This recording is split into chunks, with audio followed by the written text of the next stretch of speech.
Now on BBC One Scotland, we spend a year on Scotland's longest and most notorious main road. It's life and death on the A9. The A9, the spine of Scotland, the gateway to the Highlands, the road we love to hate. It's bumpy, it's lumpy, it's done. It's a road that's acquired legendary status in the Scottish psyche. The A9 Blair an accident on the A9. The A9 remains closed southbound following an accident. With the last major upgrade completed 30 years ago, this road is now reaching its capacity. This is nose to tail now. Yeah, just snaking off into the distance. Folks, can I ask you to go back onto your own side of the road? With a deadly reputation. The first thing we're going to do this morning is remember actually the danger that your excitement brings. Moving well on the southbound A9 Keswick Bridge as you head towards Inverness, but building up on the southbound east. For 1 year, our cameras followed the men and women who keep Scotland's most notorious road running. You don't ever stay quiet. You feel like you cause it. The people who travel it on a daily basis. Why is that car overtaking a car there or overtaking a truck? You know, what is going through their head is making them do that? The communities who rely on the road. It's an absolute lifeline to the area. In the winter, if the roads are blocked, we're cut off. And those driving it for the very first time. Somehow I don't expect to see cars zooming by to squeeze in on the right, you know. Killer road. I wouldn't class it as that. It's people that travel it that ultimately can cause the problems one way or another.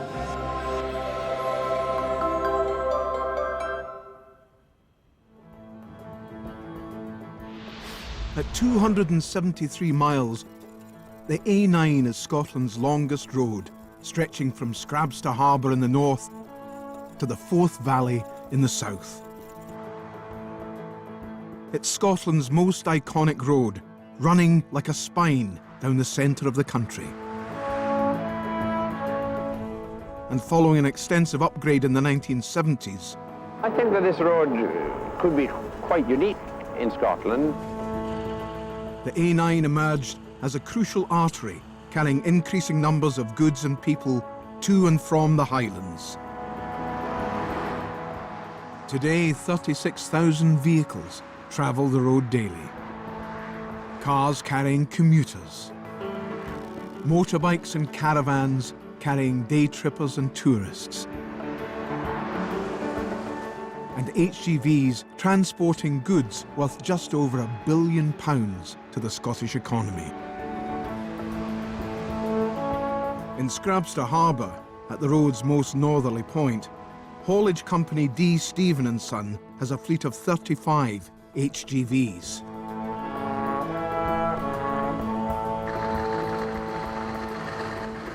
The A9 there's the artery for the whole thing coming down the way. Be it fishing, be it whisky, be it timber, whatever it is, it's all coming down this one road. It's just one way in and one way out, so that's it. Alex Stewart has been driving on the A9 for the past 39 years. We have a great name now for our foodstuffs. You know, the world over, you know, the Scottish beef thing, the Aberdeen Angus thing, the shellfish thing, everything's got a great name. But it's still got to be taken by road, you know. Yeah. The old cow, he's not walking from Caithness to Glasgow Airport. He's got to be taken down there, you know. Today, Alex is transporting salmon south on the A9, travelling the full length of the road, bound for Glasgow Airport. At any one time, there are at least 5 Police Scotland road traffic units out on patrol, travelling north and south, keeping an eye on the A9 in their efforts to keep road users safe. PC Fraser Cameron has been patrolling the road for the past 5 years. Your friends told you to go quickly, yeah? Not 90-odd mile an hour quickly. You're not obliged to say in reply to the charge, but anything you do say will be noted. and maybe used in evidence. Do you understand that? Yep. I've been here for about an hour. Scumbag. Please don't swear at me, right? If you obstruct me, you're getting to jail. I think a lot of people that use the A9 on a daily basis probably become used to the scenery on it. They probably don't realise what's in front of them. They're just wanting to get from A to B. Having an office like this, absolutely fantastic.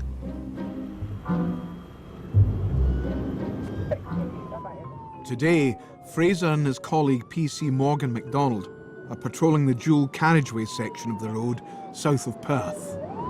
We're en route to what's come out as a one-vehicle road traffic accident on the A9 roundabout Glen Eagles. The car's believed to have overturned and there's 4 occupants that we believe are injured. On this dual section of the road, there are 52 crossing over points, allowing local access to villages, farms and railway stations. See if we can sweep it up and we'll get our outside lane going. Of the 122 accidents on the A9 last year, 27 involved this dual carriageway stretch south of Perth. Did you just go over to the side of it, folks? Did you see what happened? No. Never saw what happened at all. Right, no problem. You just go to the side so I can get my car back. Thank you. There's been an accident on the A9. A car is on its roof on the southbound carriageway, which has now been closed at Glen Eagles Station. There are 3 mile tailbacks there. Update regarding this RTC at Glen Eagles. We have a 39-year-old female who's got a fractured ankle. There's a 37-year-old male who has got chest injuries and suffering breathing problems at the moment. It's okay, all we're doing is going to protect the road at the other side with the car that's in the Central Reserve.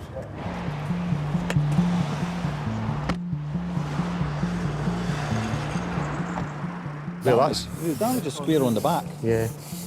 Don't know what, have you seen the accident doing there? It's basically mainly front-end damage to it.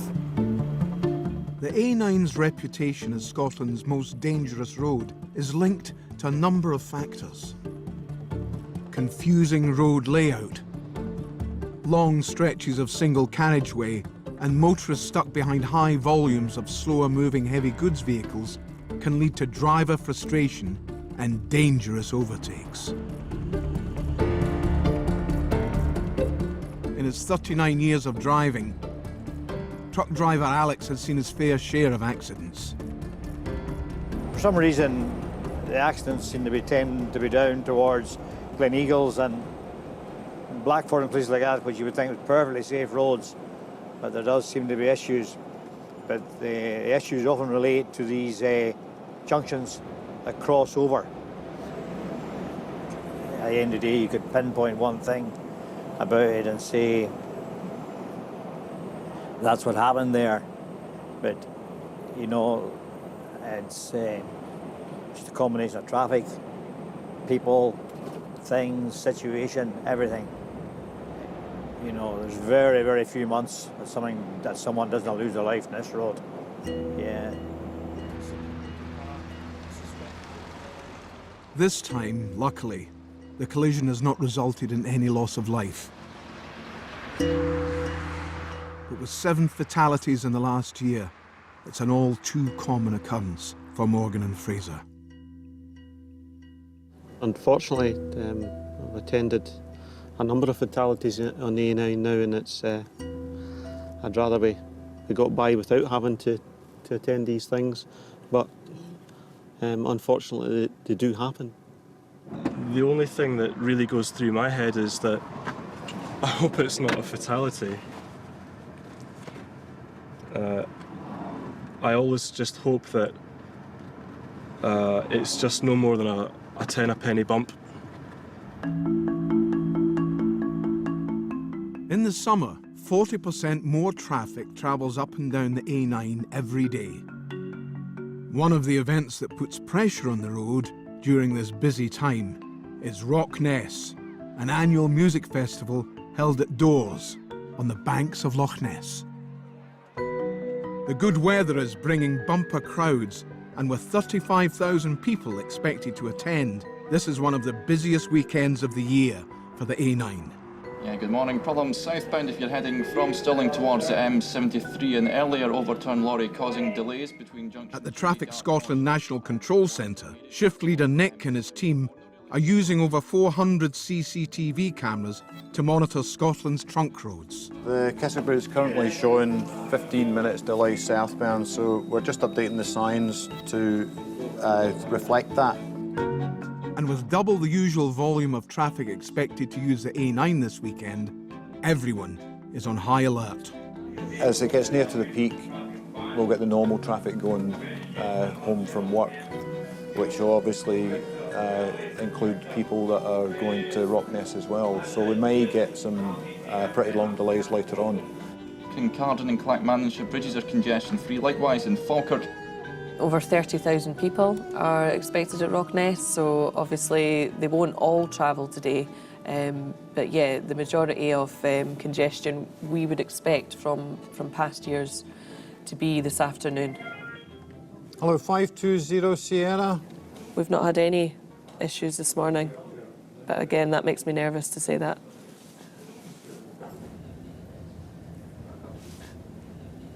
You don't ever say quiet. See, as soon as you say quiet, they're not. That's why you notice I don't say it. It's weird, it does. It's just, you feel like you cause it.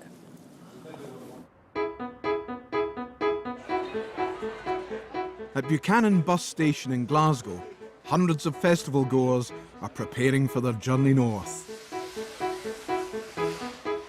Over 100 buses are expected to make their way to RockNess from the Central Belt, and for most, the party has started early. I can't register Jamaica lager beer.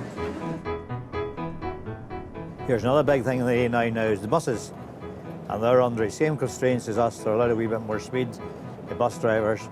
But they've got the same issues what the truck drivers have. Worse for them in a lot of ways because they've got 58 or 48 absolute experts drivers sitting behind them who know everything about bus driving.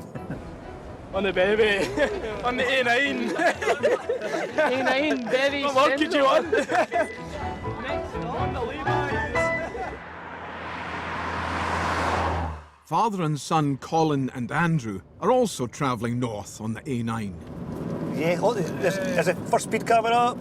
Wasn't he me, boss?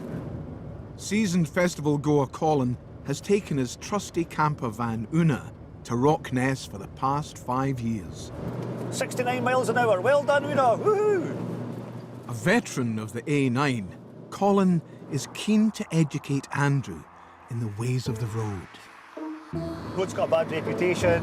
Yeah. I mean, a road's never caused an accident in its life. It's the people that are on it. There's a big lorry in front of us, and there's 6 cars behind him. And one of them will risk it, try to overtake that lorry. They'll get impatient. They'll get there eventually. Do me, darling. You'll find driver impatience wherever you travel, especially when you start to get into long lines of queues. If they're going from Perth to Inverness, if they drive in the fashion of trying to squeeze by vehicles in front or getting overtakes in where it's not really suitable, what are they saving? 10 minutes, 15 minutes over a long journey, if that. And it just puts folks' stress levels up, driving like that. This gentleman, he's flashing his lights coming towards us. That tells us there's a police car around the corner with his speed camera. See, that the boy that flashed his light, he can get arrested for that. For it. Yeah. I've been told it was only like 3 hours or something. I thought it'd be quite quick, but it's arduous now. It's painful. I'm not gonna lie. Keswick delays, is there any at the moment? No. No. When RockNess is on, it can be quite tense. If anything happens between 3 and 6, especially on the A9, then yeah, it can be very tense. It's just starting to look slow. It's a combination of the Keswick traffic and people going to RockNess as well. Yeah. The top 2 middle cameras are the A9. The first one here on the left is the A9 at Kingussie. So you can see that's not looking too bad at all just now. not going to say quiet, but you can see that. Just kind of fairly near to where the incident was last year, actually. Police say that a bus bound for the RockNess festival collided with a van around 3:30 this afternoon. And it was towards the end of the day, actually, I think, around about 4 o'clock. 2 fatalities in that one. So obviously that means that the road's going to be closed for, you know, quite some time. I think from memory it was, you know, several hours. I can't remember if it actually opened that night. I think it did, but it's obviously a challenge. We're now within a couple of miles. Well, that's us, bro. See you later on, mate. Good journey. If there isn't any incidents, then we'd hope that everybody's at the festival by 5. When there's a big event and we've dealt with it and we've had no problems, then that feels good, that you've done your job and everybody's safe. RockNess marks the beginning of a busy summer for the road. Record temperatures across the country bring up to 15,000 more vehicles every day. With the marked increase in traffic, there's rarely a moment's rest for Fraser and the rest of the road traffic patrol team. There's a car coming up behind us. You wouldn't mind to check it, would you please? There's 2 young lads in it, just a thought. Just coming past us. See if it is who it is that's driving it. Just the car behind it, there's 2 young lads in it, and I just want to check out that it's the person that's on the insurance or the register keeper that's driving the car. Is it your car, is it? It is. Where are you heading to? Up to near Elgin. What's your name? It's Callum. OK, Callum. We'll just do some routine checks up and down the road today. Look at this. When your tyre gets worn that much, the possibility that tyre could fail on you because you're right down into the carcass of the tyre. OK? It needs to be changed, but I need to have a word with you today also regarding this. Right. But Callum's day is about to get a lot worse, as the control room gives Fraser some information which prompts him to ask further questions. Hey, no, you shouldn't have, Callum. Smoke a bit of weed or anything like that? At nights and stuff. Right. Sure you've nothing on you? Nothing in the car? No. You're not mind us having a wee look then? No. No? No. That's good. How you doing? Is it Nathan, is it? Yeah. Anything on you shouldn't have? Nah. Do you smoke much of it? Aye. Aye. And you've nothing on you at all? Is that what you buy it in bags like that? Huh? Aye. You can see where I've come from. You've told me you smoke it quite a bit, so I'm surprised that you haven't got some on you. And it saved me a lot of hassle going through all these bags if you You don't? You've got all the gear, man. Whose is this bag? This yours, Callum? Anything in it shouldn't be in it? Eh? No. What's that? Cannabis. Cannabis. Whose is it? It's mine. Right, OK. We'll go back and we'll have a wee seat in the car. Anything else in there, mate? Save me some time, eh? Aye. What else is in there? Some more. Some more of that? OK, whereabouts? In the bag. In this day and age. At the end of the day, we don't make the rules. I know. If we don't, it's illegal to have it.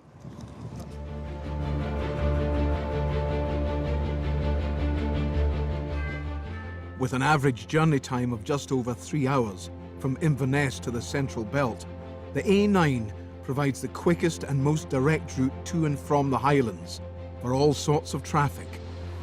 But it wasn't always like this. The old A9 was a narrow, twisty road linking Perthshire and Highland villages where the average journey time often exceeded 9 hours. The much-needed upgrade in the 70s took 10 years to complete. It involved impressive feats of engineering, diverting the River Tay just north of Dunkeld, bypassing 18 towns and villages and building 12 bridges.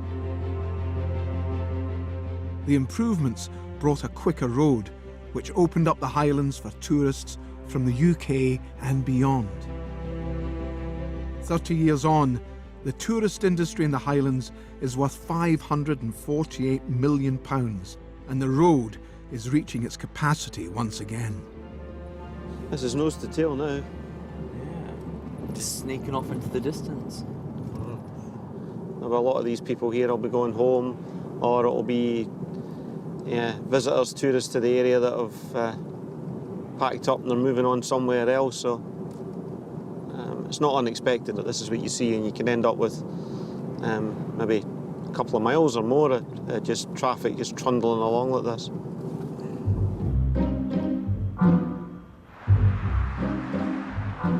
In a campsite in Inverness, two well-travelled tourists are preparing to make their maiden journey southbound on the A9. I'm Les. And I'm Patty Sontag. We live in Illinois, center of the country. We live in a very rural community. We love rural. We love the kind of countryside that we've seen in Scotland so far. So this makes it very nice. We're getting at the point where we're thinking bucket list, and this is a place we really wanted to come before we were not able to travel any longer. So we're excited about it. And it's just beautiful country. But you do have to pay attention to the roads because wrong side driving and narrow. For us, the wrong side is the right side here. Yeah.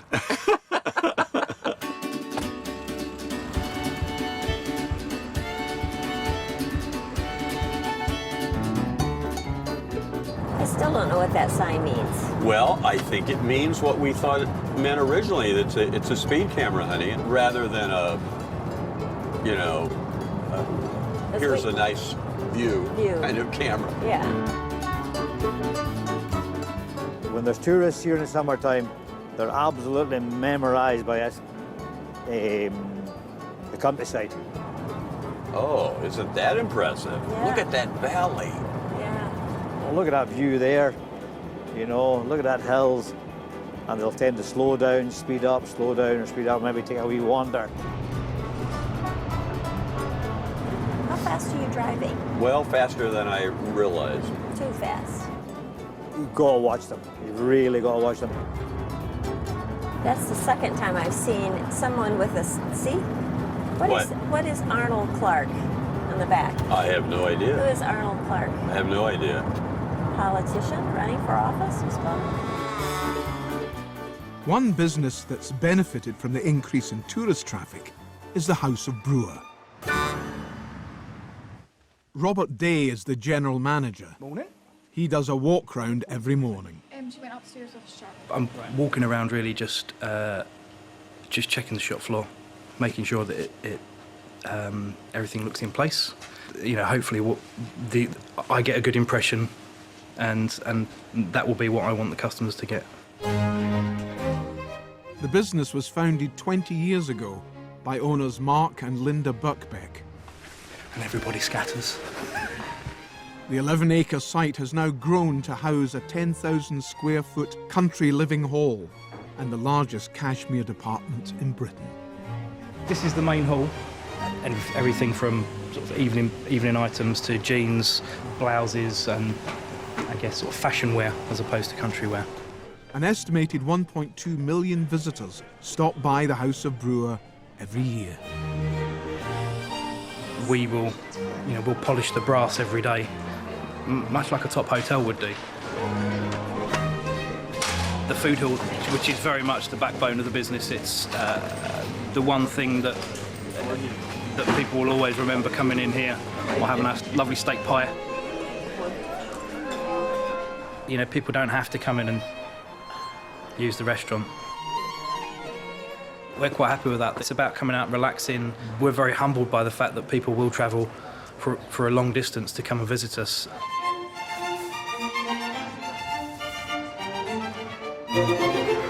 As the business has grown, so has its customer base. Managing Director Patrick Buckbeck is overseeing the photo shoot for the mail-order catalogue. Right hand, right hand up. Right, you right. And the A9 brings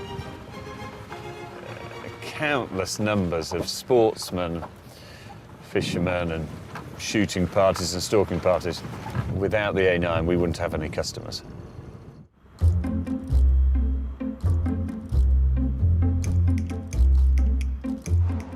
15 miles south, there's another business that relies heavily on the A9. The Ballinluig Motor Grill was set up by owner Clive 30 years ago. We're not the style of place where we would expect you to come in and linger for 3 or 4 hours. Most people are going to come in here, get the fuel, get their food, go to the toilet and go. Table 11. The 2 haddock, 2 bread and butter and 2 mugs of tea, yeah? The menu hasn't changed. We maybe change the odd one or thing, we try a new thing, but it's what we've had on this menu for years that people want, like sausage, egg and chips, bacon, egg and chips, a breakfast. For trucker Alex, the Motor Grill is a regular stop-off. He has his breakfast here every Sunday. Morning, girls. How you doing? Fine. What are you having today, Alex? I'll have breakfast today. Okay. No fried bread with mushrooms. Excellent. Black coffee. Coffee. 2 toasts, 1 of each. Yeah. Okay, that's great. She probably didn't have to write you down either because it never changes. The breakfast won a Truckers Award a few years ago. Want some sauces for that? No, thank you, Wendy. Right, Cheers. okay. Thank you. There is black pudding, sausage, bacon, egg, fried bread and beans. That will be £6, thank you, Alex. 1 driver's breakfast. It'll keep you going a few more miles, Alex. 4 miles change. There you are. £1 to the girls. £3 to me. He doesn't normally do that. I do. And we'll see you on Sunday. See you next week. Another group who appreciate the menu on offer at the Motor Grill are bikers. Today, an estimated 6,000 of them are travelling north on their way to Thunder in the Glens, an annual Harley-Davidson festival in Aviemore. When Thunder in the Glens on, we are very busy with bikers, yeah. And they're all friendly. They bring lots of stuff in with them, their leather jackets and their helmets, and we've got to trip over them. But no, yes, they're all very friendly. Best bit of the day, breakfast, again. You know, I've been travelling the A9 for, God knows how many years now. It's not particularly a good road for bikes. It's too straight, but it's a means to an end. We need to get to the rally, and it's a direct route there, so you can get there quick and hopefully safely. On a day where 6,000 motorbikes are expected to be travelling north on the A9, the police are being extra vigilant. Nice volume of bikes going up there now. This is all your Harley enthusiasts. Definitely. Oh, really in good nick. Have a look at that one, though. The gentleman up there, he looks as if he's just got like a pair of cat boots on. And while it is not mandatory, certainly in this country, to have protective clothing, it's certainly when you're out on main roads like this, I would say it's best practice. If we catch up with this chap, we'll just check and see what kind of clothing he's on and have a wee word with him. That's very good. Doesn't look too steady. Too steady in his wheels. We're going to have a wee word. How you doing? We're just checking various bikes up and down the road today, that's all. Thunder in the Glen, by any chance? No, I live in Granton Spey. You lived in Granton Spey? Oh, well, there you go. The tyre's not in the best nick, is it? Roger, what's the date of first registration, please? I don't think you've got any brake pads left in the front. You've got friction pad on this side, you have nothing on the other side. The wheel should spin freely. Yep. It's binding. MOT expired in July this year. The MOT's expired. I thought they went out at the same time as the insurance. Obviously not. I appreciate I'm a biker myself. Yeah, do many, many miles on them. And my concern there today is, as we've shown you, that brake is starting to heat up. Yeah, and it's binding on it already. You can hear the noise that it's making. You spin the wheel, it's not turning freely. And the last thing I want is to let you away from here, riding that bike, and you go up that road, and the brake just seizes on you, and you go right over those bars. For safety point of view, I'm sorry, it's not going anywhere. I'm putting an immediate prohibition on it.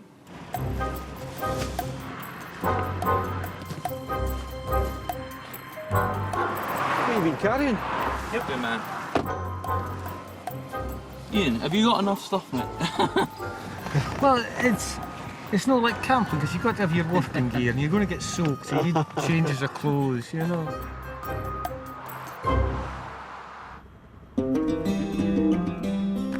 The journey north has stopped short for Ian, but for those heading to Thunder in the Glens, the majority of riders are safely in Aviemore. The thing is, we got here and in one piece. That's the main thing. Thunder and Glens is really all about fun. The guys, the bikers here from all over the world coming together to enjoy the friendship and the fun that the event brings. And you can see around you 2,000 bikes plus, all just here having a great, fantastic time. But this time last year, it was a different story, as 2 riders lost their lives in an accident on the A9. The first thing we're going to do this morning is remember, and remember actually the danger that your excitement brings, because we want to remember in particular Robert and Valerie MacDonald, who were here last year and died on their way home from this event.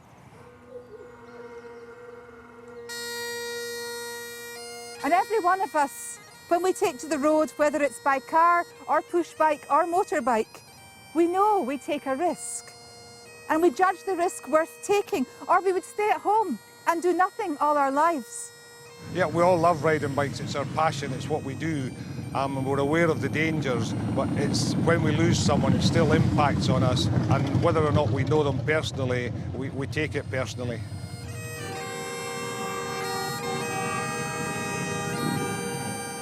Motorbikes are 6 times more likely to be involved in a serious road traffic collision than any other vehicle on Scotland's roads.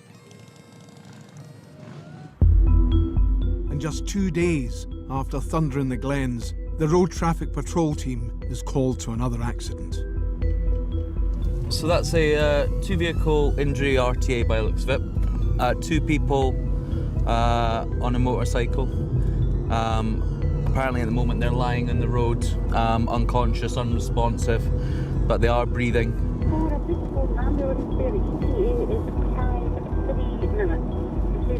What? 58? What? That's not going to be good enough. We've just overheard there, it looks as if there isn't an ambulance that's relatively close. So. Yeah, Lewis, can you just make sure that you keep his spine in line, please? Obviously, if he's come off at a motorcycle. Callum has recently qualified as a paramedic. It's certainly our interest now to make a bit more progress because he may be able to assist the casualties. So that's us arrived at the tailback now. The road A9, north and south, is closed. 2 ambulances and 10s along with the air ambulance and a basics doctor. The doctor and the 2 paramedics air ambulance are working on the male. However, at the moment, obviously, this is they're treating as a life-threatening injury, so we'll react accordingly. Right, we need... Andy Barron's away to escort the trauma team up the southbound carriageway. Right, okay. So they're specifically requesting to get right up here. Okay. He has a fractured femur along with chest injuries. He's also got bleeding from the ears. He might have a closed skull fracture. One of the other traffic units is further down the road. What they're going to do is they're going to wait and bring the trauma team up the wrong side of the dual carriageway. Obviously, we've got a full double-lane block. They can bring them up along with police escort, then pass the helicopter. And obviously, in this case, they're quite nearly quite desperately in this case. Can lift you at the hips, all right? The A9 Dalwhinnie to Pidlochry Road remains closed in both directions following an accident at the Killiecrankie cut-off. So long delays both ways here. I've had a word with the pilot of the helicopter. We're going to start running the northbound vehicles in lane 1 only. Folks, can I ask you to go back onto your own side of the road? We're going to move the northbound just now, yeah. Come on, no need to be going slow, come on. The nature of the injuries to the rider, the male rider, are quite serious at the moment, so we've got to close the road, get full crash investigation in, so that could take a number of hours. And we're going to get these vehicles here, we're going to get them turned round about and they can use some other roads to get on their way. you go up to the Blair Athol junction, there's an officer up there.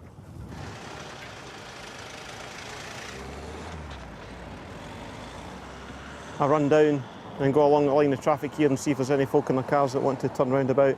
Unfortunately, this is the nature of the A9. You can look down the valley there. The roads are really narrow and it's not suitable for a load of HGVs to go through. So unfortunately the HGVs will just need to stack and wait until the road's open again. Sorry, I'll just need to sit just now, I'm afraid. I don't know. Just need to sit just now. You can see now we have got masses of lorries here just to the, this gives you an indication actually how many HGVs are using this road on a daily basis. You turn round about please. Unfortunately people have seen it all too often, the ones that travel this road regular. And there is a lot of people that use this on a daily basis because it's your main link to the Highlands of Inverness. And yeah, it's not the first time that I've come across it. I'd like to think it's the last one, but being realistic about it, no, it's not going to be.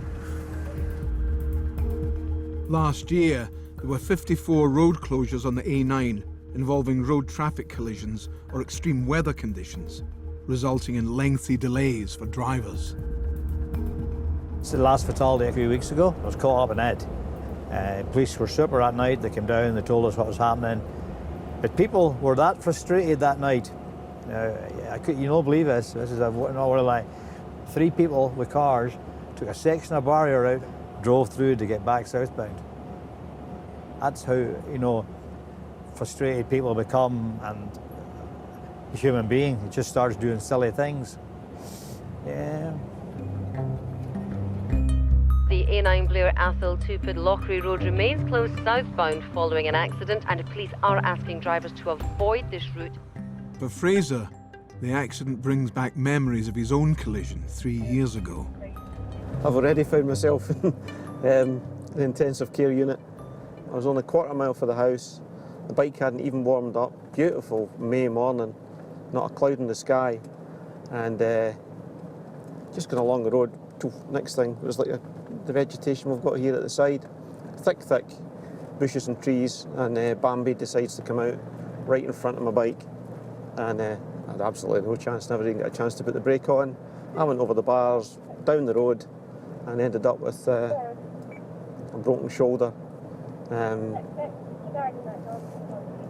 fractured ribs, broken thumb. Aye. Last year, there were around 200 deer strikes on the A9. For Forestry Ranger Malcolm, keeping numbers down is a year-round job. It's not a bad office to work in right enough. It's fine on days like this when it's a bright, crisp morning, but sometimes when it's pouring with rain or driving snow, it's not so nice. Sometimes I wish I had an office job then. Well, the danger is getting hit by the cars. It's a danger to the deer, but it's a big danger to the cars. They're big, solid animals, and if you hit a deer on the road, if you're doing 60, 70 mile an hour, good chance the car's going to get written off. Good chance of people getting injured or worse. There's a lot of crashes happening on the A9 there, with people either hitting the deer or swerving to avoid a deer and hitting another car or going off the road. If we're killing these deer here, then that's deer that aren't going to be getting hit on the road, aren't going to be getting killed by cars and causing a lot of accidents. I don't think the road in itself is that bad. You see some crazy driving sometimes of the year right enough, but I don't know if it's any worse than any other road. I, to be honest, quite like the road. It's got some bonny spots on it, some great views. I don't see, but then you get folks like this overtaking in the face of oncoming traffic. But in general, I think it's okay.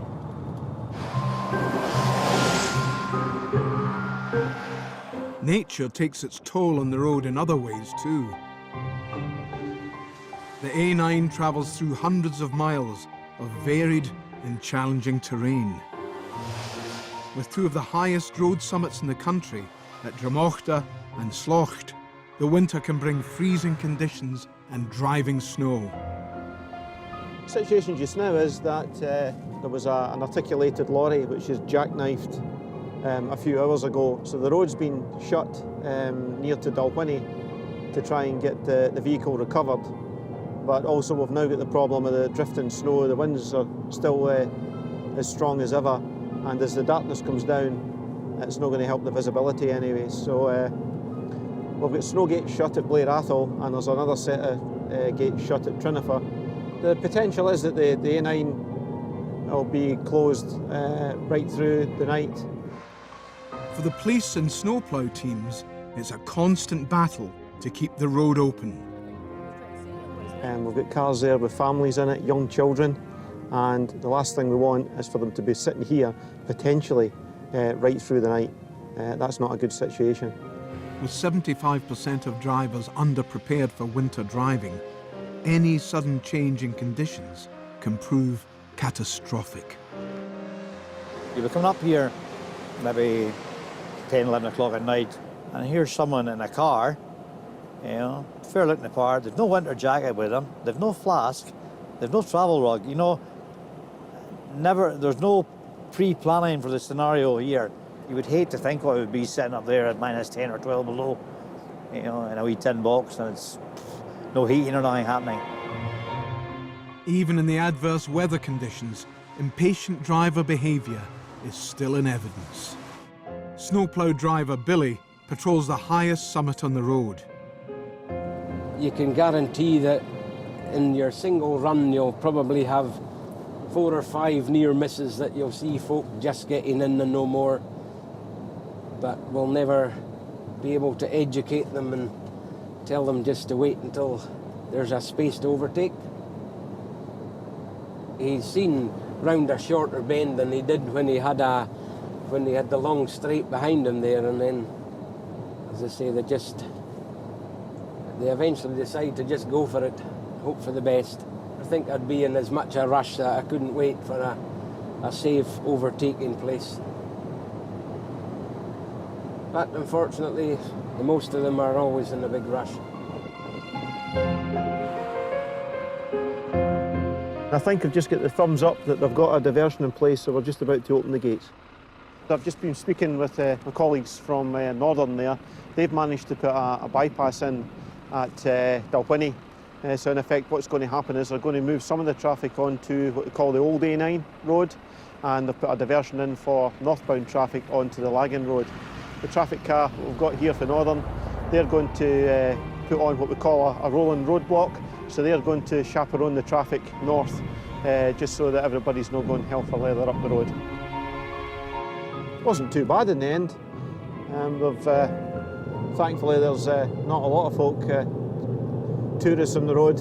However, yeah, I get quite a few folk trying to get to the likes of places at Aviemore for snowboarding, skiing, etc. So it's not been too much of a delay for them, thankfully. But jobs are good, and hopefully not will stay like that for the night. Someone else regularly patrolling the A9 is amateur weatherman Windy Wilson.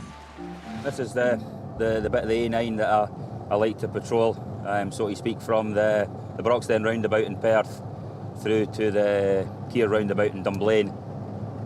Just keeping everybody up to date with the local road conditions, and I do a wee video cast as well, and that gets uploaded onto my YouTube channel.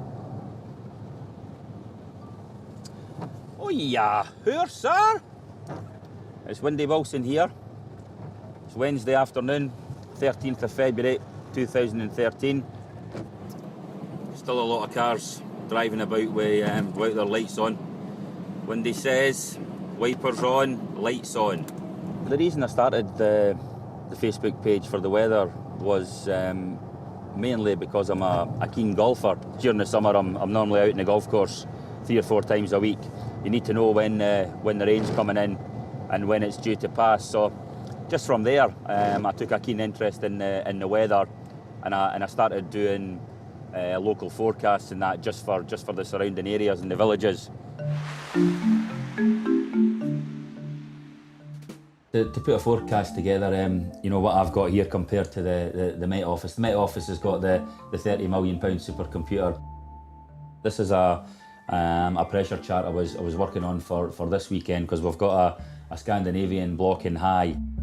It's nothing too high tech. I've got my YouTube channel here. Oh yeah, here, sir! It's Wendy Wilson here. It's Tuesday night, 22nd of January. It's basically just a kind of a public service, just putting something back into the community, to be honest with you. It's 15-20 miles an hour. Snowing like f***. That's me just about to come to a standstill now. Bailey, it's moving well southbound on the A9, the Keswick Bridge, as you head for Inverness. Mist and fog reported in West Lothian. The years of extreme weather conditions and increasing levels of traffic have taken their toll on the condition of the A9. Parts of the road surface are nearing the end of their working life. And in the last year alone, there have been around 500 maintenance works along the road's length. Well, it's quite a sight, isn't it? What a feat of engineering. I wish I'd been on the job in the first place, but next best thing to fix it. The Keswick Bridge was one of the 12 bridges built in the original upgrade 30 years ago. The Black Isle will shorten the journey distance north by some 14 miles. It spans the Bewley Firth, and together with the Cromarty and Dorner crossings, cut 1.5 hours from the old A9 journey time. 3 decades on, the bridge is undergoing a full resurfacing job. The existing surfacing has lasted a lot better than anyone thought, which is great news, but it's reached a point now where there's so many repairs having to be done, it has to be take off the whole lot and put it all back on again, or else it would be continual lane closures and patch repairs, which, one, it's annoying for the general public, two, it would end up less cost effective than doing the whole bridge in a one-hour. The northbound carriageway is completely closed, and the team must monitor the impact it's having on the morning rush hour. Well, it's earlier, it's much earlier than normal. People coming in at 9 are probably not getting too bad. So we'll see how it goes. Who looks after the signs? Sorry? All the signs for detours are rubbish. I think someone's been knocking them down. We've had guys back out. There's something down here, way in the wrong place. There's nothing back up here. We've got guys going round them again, checking them. We've just sent guys out 15 minutes I've ago. had people come past me going the other way. They're really fed up with, they've gone the wrong way. It's just shambles. Really, it's a poor job, to be honest. I'm bumping into all these cyclists and people are going, what the hell's going on? I've had to go around here, do you know?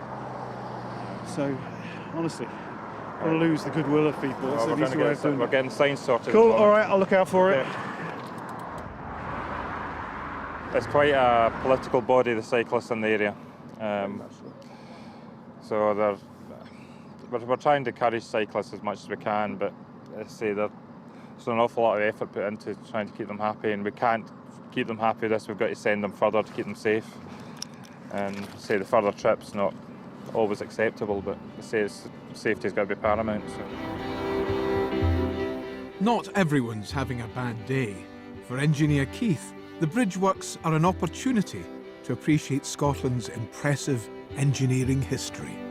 Well, when you're as old as I am and you've been in this game, driving around Scotland, I can never go more than about 50 miles without seeing something I've been involved in. It's a great feeling, though, being an engineer and being able to drive through your country and see you've made a contribution to the infrastructure of your country. That's probably why I'm still here after all these years. Yes, I must say this is probably one of the most scenic locations I've worked in. Absolutely beautiful. Proud to be a Scotsman. The Keswick Bridge is not the only section of the road undergoing a major revamp.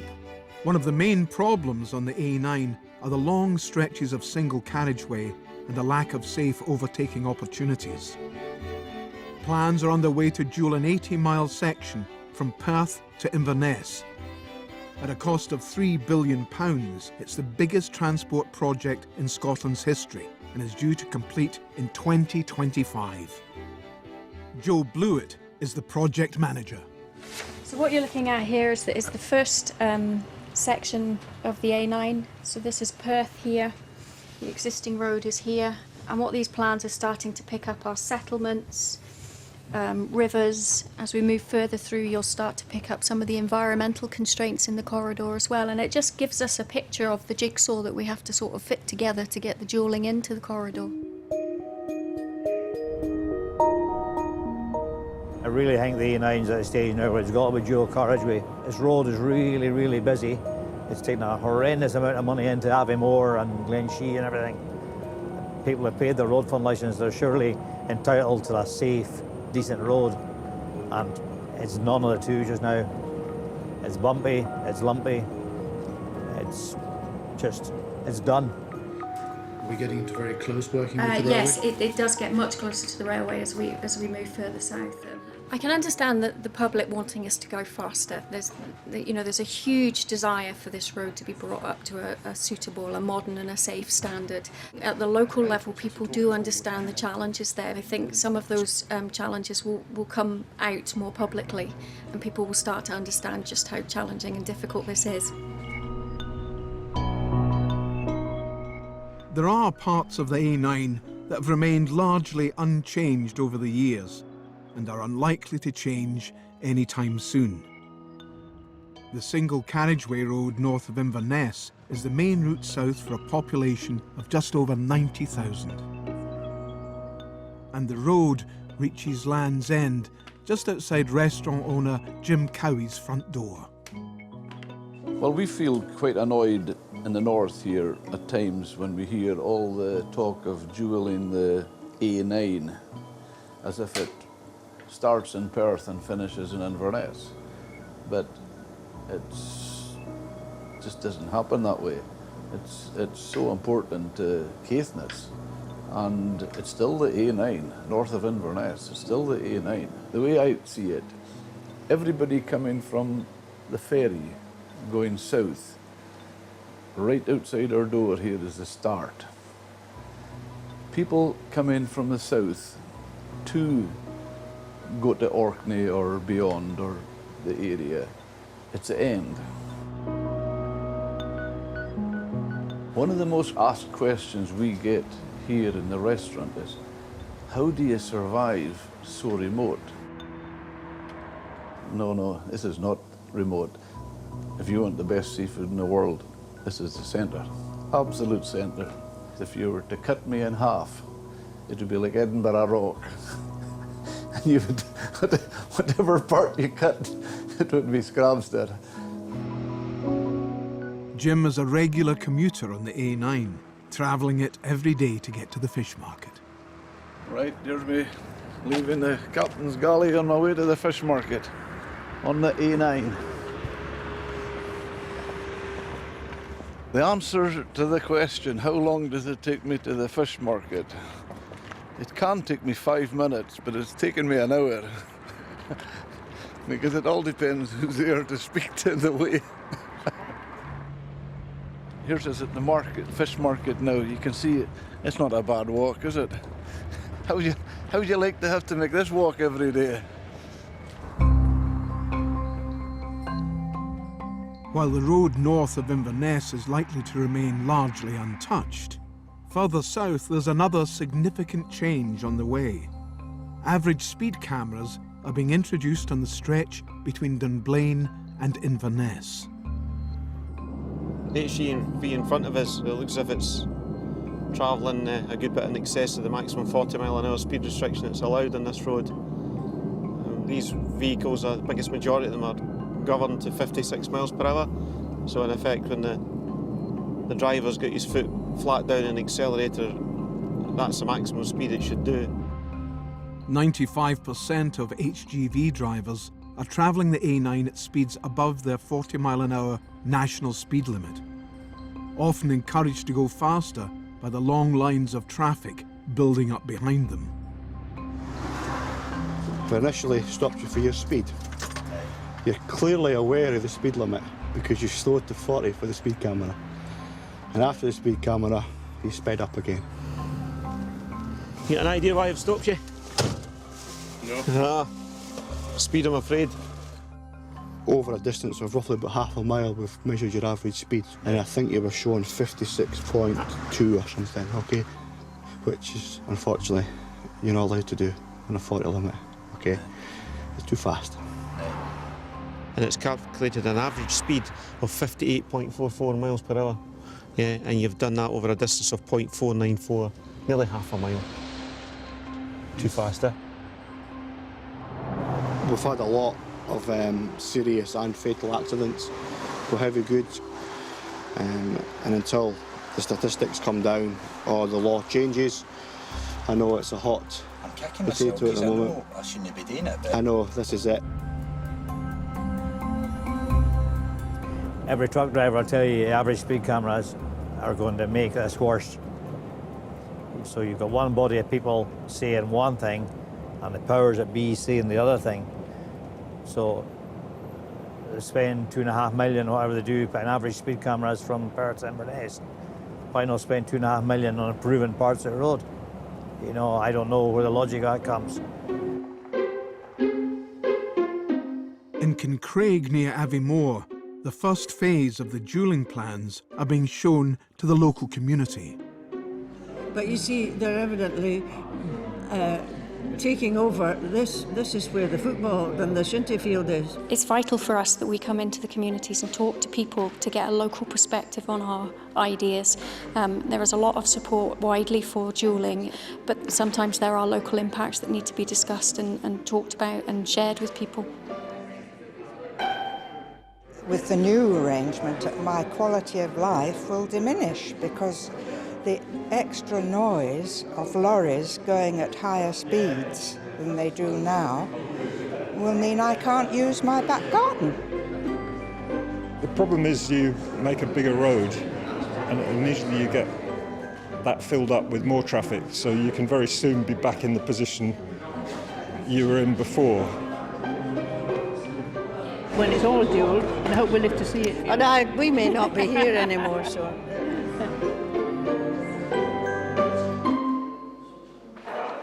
The exhibition today is really important. It's a milestone for us, and this is the first of the dualling schemes between Perth and Inverness, so it's a real milestone, it's significant, and it's a clear statement that we are moving this dualling forward as fast as we can. The A9 Blair Athol Tupid Lochry Road remains closed southbound. Another day in the A9, yeah. Moving well southbound on the A9, the Keswick Bridge. Traffic, a huge amount of people using the roads nowadays. You know, traffic's increasing all the time, whether it be we're stopping vehicles to give people a bit of advice regarding the manner of driving. At the other end of it, if we need to, somebody, if it wants that they're charged for dangerous, careless, detecting drink drivers. It's all adding to the big picture of keeping the people safe on the roads today. The A9 remains closed southbound following an accident. The A9 has this bad reputation purely because of the amount of fatal accidents that is on it. In my eyes, a lot of it's just down to pure frustration and people just being in too big a hurry. Really, really in a serious hurry. And that's when it goes wrong, and goes badly wrong for a lot of people.